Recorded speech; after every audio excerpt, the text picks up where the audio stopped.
You'll find the headlight control switch left of the steering column on the instrument panel.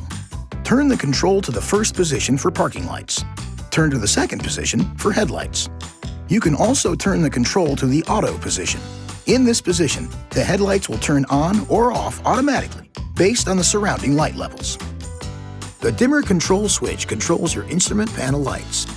With the parking lights or headlights on, or with the switch in the auto position, rotate the right dimmer control upward to increase the brightness of the instrument panel lights. Rotate the left dimmer control upward to adjust the interior and ambient light levels.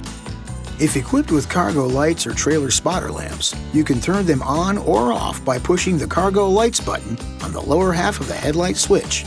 The dimmer, cargo, and trailer light controls are adjustable in the Uconnect system.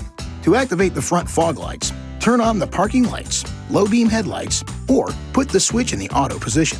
Then, push in the headlight switch control. Push the headlight switch control a second time to turn the fog lights off.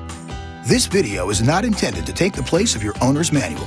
For complete details and other important safety information, please see your owner's information.